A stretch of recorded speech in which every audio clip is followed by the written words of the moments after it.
আপনারা জানেন গত 29 এপ্রিল জাস্ট দুদিন আগেই কুমিল্লা জেলার সদর দক্ষিণ থানাধীন এলাকায় একটি শিশু মেয়ে সন্তানকে নৃশংসভাবে ধর্ষণ এবং হত্যাকাণ্ডের ঘটনা ঘটে। হৃদয় বিদারক এই ঘটনাটি সামাজিক যোগাযোগ মাধ্যম এবং প্রিন্ট ইলেকট্রনিক মিডিয়াতে ব্যাপকভাবে প্রচারিত হয় এবং দেশব্যাপী আলোচনার সৃষ্টি করে। বিষয়টি আমাদের নজর আসার সাথে সাথেই আমরা এ বিষয়ে তদন্ত শুরু করি এবং অপরাধীকে দ্রুততার সাথে আমরা আইনের আওতায় নিয়ে আসার জন্য কাজ শুরু করি। এরই ধারাবাহিকতায় গতকাল রাত আনুমানিক 11টায় আমরা চাঁদপুরের শাহরাস্তি থানাধীন এলাকা থেকে আমরা অপরাধী যে অভিযুক্ত ধর্ষণ এবং হত্যাকাণ্ডের ঘটনায় মফিজুল ইসলাম প্রকাশ মফুকে আমরা গ্রেফতার করতে সক্ষম হই। প্রাথমিক জিজ্ঞাসাবাদে তিনি এই ধর্ষণ এবং হত্যাকাণ্ডের ঘটনার সাথে সম্পৃক্ত থাকার বিষয়ে আমাদের স্বীকার করেছেন এবং এই বিষয়ে বিস্তারিত জবানবন্দি দিয়েছেন। স্থানীয় সূত্রে জানা যায় ভিকটিমের পিতা সংযুক্ত আরব আমিরাত প্রবাসী এবং মাতা গৃহিণী এবং ভিকটিম শিশু মেয়েটি একটি স্থানীয় স্কুলে ক্লাস 3-তে অধ্যয়নরত ছিল।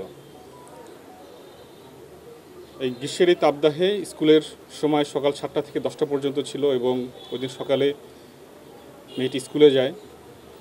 সকালে 11টা বেজে যাওয়ার পরেও যখন সন্তান বাসায় ফেরেনি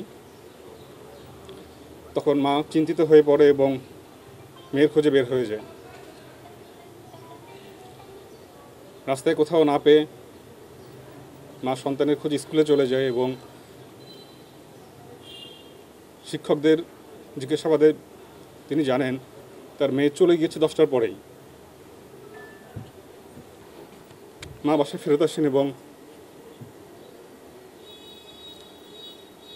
দুপুর আনুমানিক 3:30টায়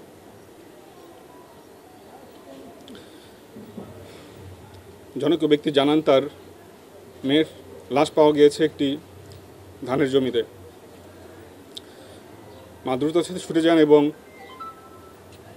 লাশটি তার মেয়ের বলে শনাক্ত করেন।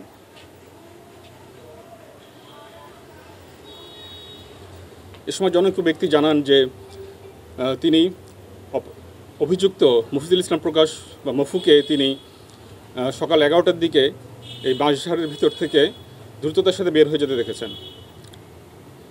আমরা অবিলম্বে তার খোঁজ করি এবং তাকে আমরা গতকাল ধৃত করি। জিজ্ঞাসাবাদে তিনি জানান তিনি ভিকটিমের প্রতিবেশী এবং পুরো পরিচিত এবং এই সুযোগটাই তিনি নেন।